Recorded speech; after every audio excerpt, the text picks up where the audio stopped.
He used to be called Citizen 625726.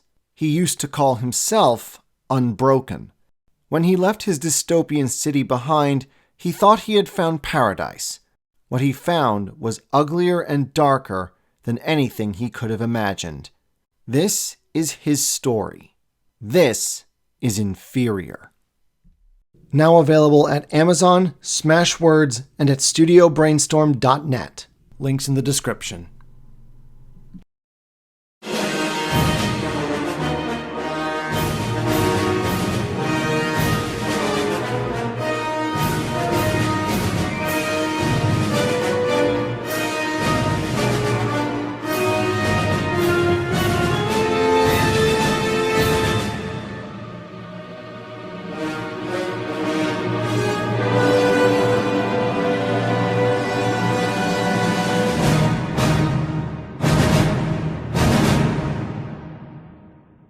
In the immediate aftermath of the climax that was Vindication, Miller was very much of the opinion that the story should immediately move on to something else. As such, rather than deal with the aftermath of Vindication and staying on Coruscant, he skips the time frame ahead a month or so and puts our characters in a brand new situation.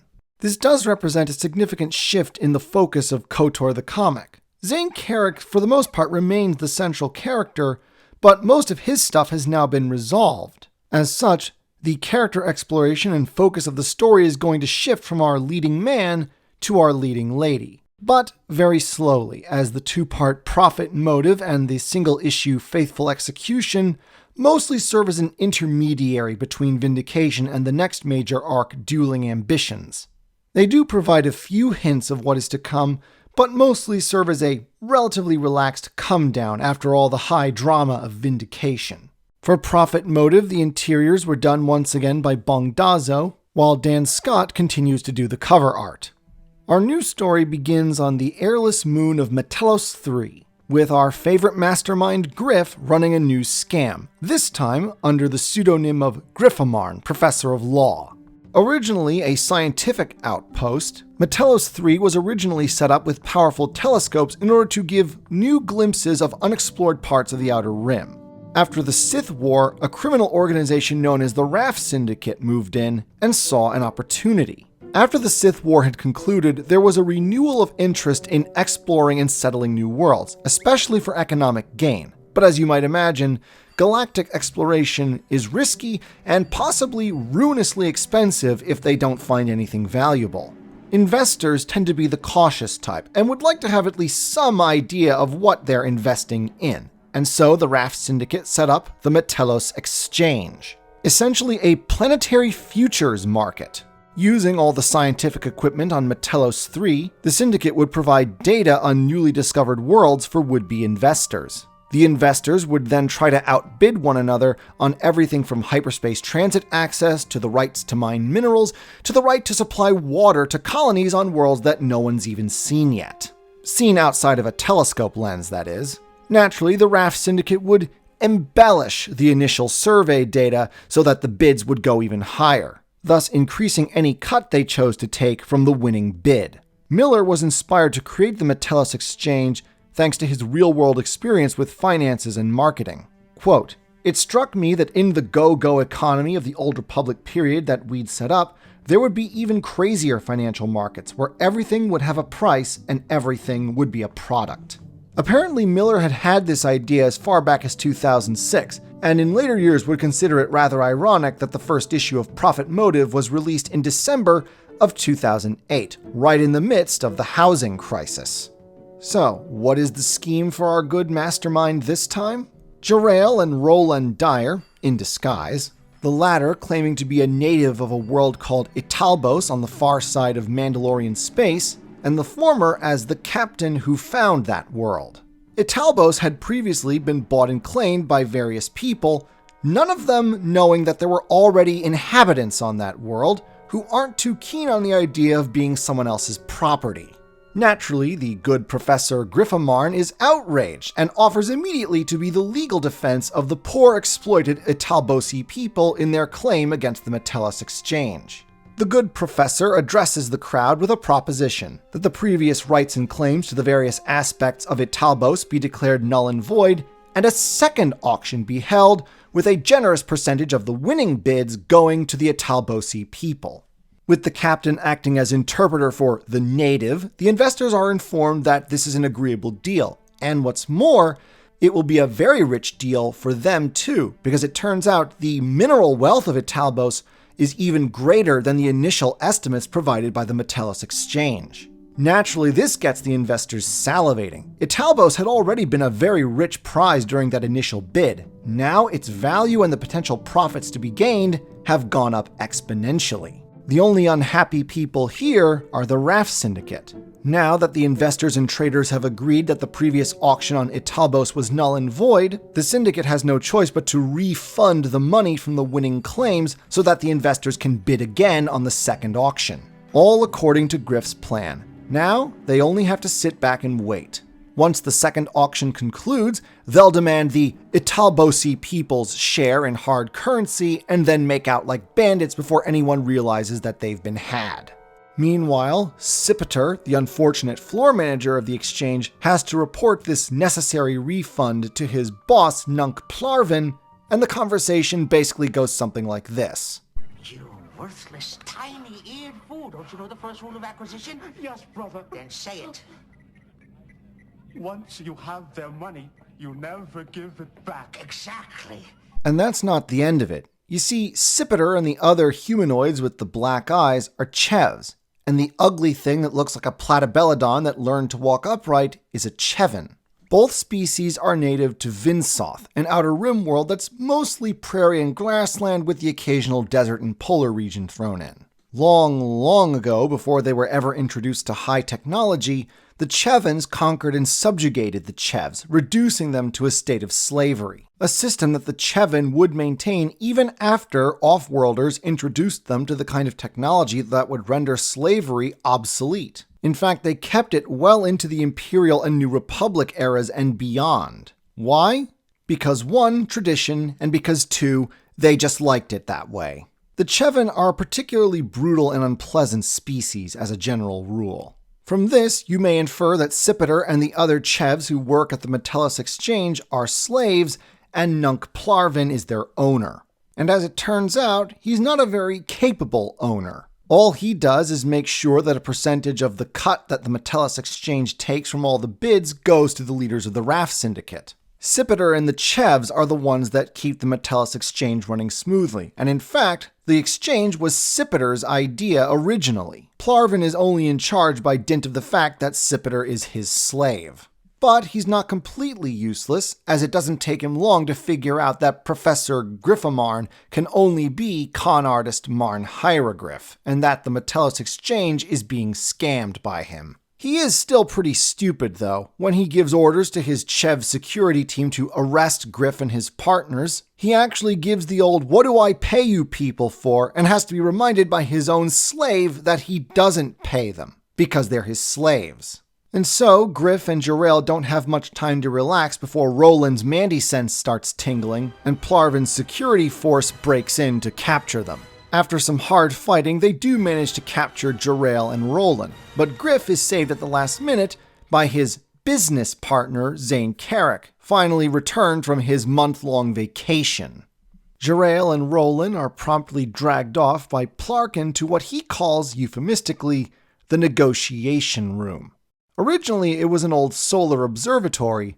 Now, it's basically an execution chamber. This isn't the first time the Raft Syndicate has had to deal with people trying to cut in on their financial scheming. And while they're not adverse to executing would-be competitors, they don't like leaving behind bodies as evidence. So, the two captives are strung up by metal chains and hung in the middle of the observatory.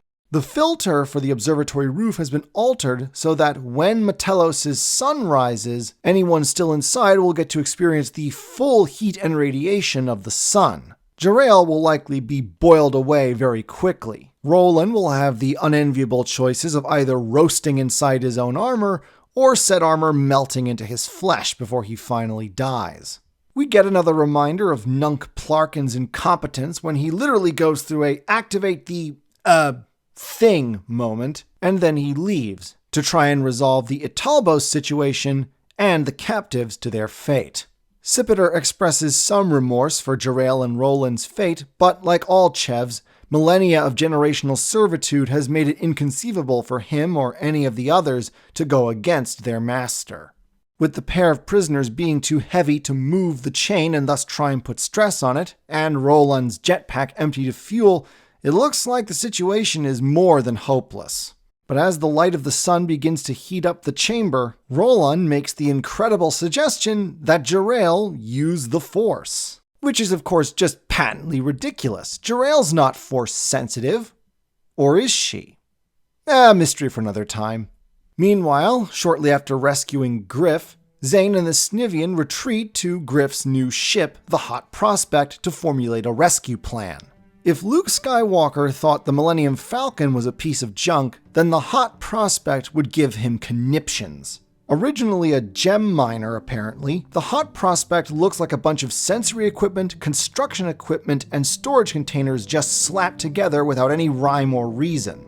And of course, it is beyond derelict. There are rooms and compartments that haven't been explored because the hatches are rusted shut. Most of the space that is available is cramped beyond belief. The pipes are constantly leaking either water or toxic chemicals, and the power system is so screwed up that even Minox can't feed on the ship without literally dropping dead at the first taste. Apparently, while Miller was designing the Hot Prospect, his son actually helped him out by making a model of its bridge out of Legos. So, what on earth are they doing with a hunk of junk like this? Well, Griff made the mistake of giving the job of buying a new ship to Slisk the Trandoshan. As we might recall from Days of Fear, Slisk is more accustomed to stealing ships than buying them. And apparently he got so nervous making his first legitimate purchase that he just bought the first one with a solid sounding deal. Because Slisk is still under life debt to Griff for saving him back on Raltyr, Griff has delegated the job of cleaning up the Hot Prospect, if such a task can in fact be accomplished, to the Trandoshan.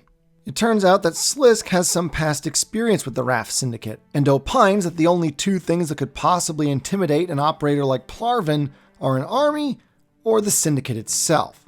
Well, our heroes don't have an army, and hey, they've already tried to con the Syndicate once before, why not make it a twofer? And like all confidence tricks, it works on a simple principle. Just brazen it out. The trio crash a meeting between Plarvin and his Chev slaves, with Slisk dressed up to the nines as a RAF Syndicate enforcer. To his credit, Slisk makes a decent actor, and he claims that the whole thing with Griff, Jerael, and Roland was a test by the RAF Syndicate to see just how much on his proverbial toes Plarvin and the Chevs were. The fact that a small-time hustler like Griff could get under their skins so thoroughly and so quickly suggests only two things. Either no-neck Plarvin and his goons are incompetent, or they're holding back on the Syndicate and trying to keep more of the money for themselves. The intimidation actually works, and Plarvin denies the charges, unintentionally admitting in the process that the Chevs came up with the whole thing and do all the work anyway, so it's really their fault. Griff tells him that that's something to take up with the Syndicate, and apparently their leadership is willing to meet with Plarvin on Jebel. The Chevin departs immediately. In the crime business, you don't want to keep your bosses waiting. Only for Sipiter to point out the instant that he's gone that there is nothing on Jebel. It was nuked by the Mandalorians back in Vector. Griff agrees, and with their soon-to-be former master, soon-to-be stranded on a planet, that means Sipiter and his fellow Chevs are free beings and can run the Metellus Exchange for themselves. And the RAF Syndicate, of course. Hey, at least No-Neck won't be around to abuse them anymore. Just to put the cherry on top, it turns out that Jerael and Roland managed to escape their death chamber after all, and the Mandalorians suggest that Zane might want to start teaching Jerael the ways of the Force. Being the goody two-shoes that he is, Zane tries to tell the people at the auction that the story about Italbos that Griff fed them was a load of bunk, but the traders either don't know or don't care, and so they decide to buy the rights to the world anyway, and the crew of the Hot Prospect departs Metellus 3, literally rolling in hard cash. Such is economics. Zane still can't believe that things turned out the way they did, but Griff is perfectly content. As far as he's concerned, they're rich, the maker's in his heaven, and all is right with the galaxy. Profit Motive is a fun little story, but has very little purpose beyond serving as a nice come-down from Vindication. It does, however, drop at least 2 significant hints of what's to come. One, the shift of focus onto Jerael with the possible suggestion of her having force powers, whereas the whole bit with Plarvin and his slaves is foreshadowing of the fact that slavery is going to become an important theme for the rest of the comic run. And then there is the one-issue storyline, Faithful Execution, cover art by Brian Ching, and interiors by guest artist Dean Zachary. Zachary seems to favor a sketchy watercolor pencil style that looks really nice. This is his only contribution to this series, but I think his quality is good enough that it puts him tied for second place with Dustin Weaver for Best Artist. That said, similar to Harvey Tolabau in Reunion, the problem with his style is that he seems to overemphasize every little detail, to the point where his images sometimes look a little too busy. Uniquely, out of all the story arcs in KOTOR the comic, there's actually not much to say about the story of Faithful Execution. It's essentially a murder mystery in space, and a very short one at that. Griff is away from the hot prospect on some business or other, but the rest of the crew encounter a derelict cruise liner in space. When they go into the ship to find out what's wrong, it turns out that everyone on board is dead except for 2 passengers, a BIM called Toki Tolavar and his personal droid, KOB7, or KO. So obviously the plot of the story is to find out who the murderer is. And murder indeed is what happened here. Not only do the sensors in Roland's helmet fail to detect any kind of toxic chemicals in the air, and obviously the ship wasn't open to vacuum, otherwise Toki would be dead as well, there's also the fact that when the Mandalorian starts examining the bodies, he discovers that every single one died by having their throat crushed, rendering them unable to breathe. Running alongside the murder mystery plot is Miller trying to give some more character development to LB. After all, the poor loader droid has had nothing to do of any significance since commencement. Even after Camper gave him a voice, the droid wasn't all that communicative to begin with, and he's only gone completely silent ever since Camper left. In fact, the story opens up with Zane basically having a one-sided conversation with the droid, hoping that he'll finally respond, but to no avail. However, while KO is helping the crew of the Hot Prospect move the bodies aboard the ship so that they can be returned to their loved ones, he actually strikes up a friendship with LB and gets the droid to not only communicate, but also help out. However, things take a sudden turn for the dark when Slisk very nearly becomes a victim of the murderer. He survives only because A, Transitions have remarkable regenerative abilities, up to and including regrowing severed limbs, and 2, Roland's knowledge of medicine apparently extends to on-the-spot tracheotomy. At least now, Slisk can breathe again.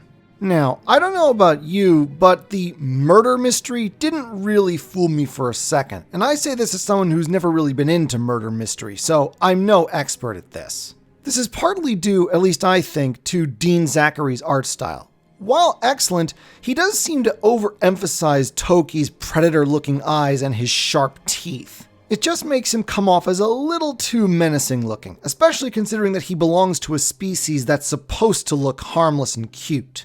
Toki does give a plausible sounding story that when the murders began, at the advice of the crew, he locked himself in his cabin and only sent KO out to get meals for him, throwing suspicion onto the droid. But there were just too many instances of him having a very suspicious looking expression on his face, and so I was immediately like, okay, it's got to be you. The droid is too obvious to be anything other than a red herring. Still, apparently the setup was enough to fool Zane. Right after Slisk nearly dies, a few well-chosen words from Toki cause him to immediately suspect the droid, and he goes after him and cuts off poor KO's hands before LB can intervene. This is actually crucial, as Zane's intervention interrupts a conversation KO is having with LB about he often has a hard time understanding the actions of his master. Under questioning, KO reveals that dead bodies have been following his master for quite some time. He always helped, quote-unquote, by hiding the bodies, hoping that it would end, and yet no matter where he and Toki went, death seemed to follow him. In fact, KO has recently begun to suspect the terrible truth, but he just can't understand how. His master is a BIM, a being far too small to strangle beings many times his size. But of course, as Zane, a Jedi, ought to have known, Size matters not.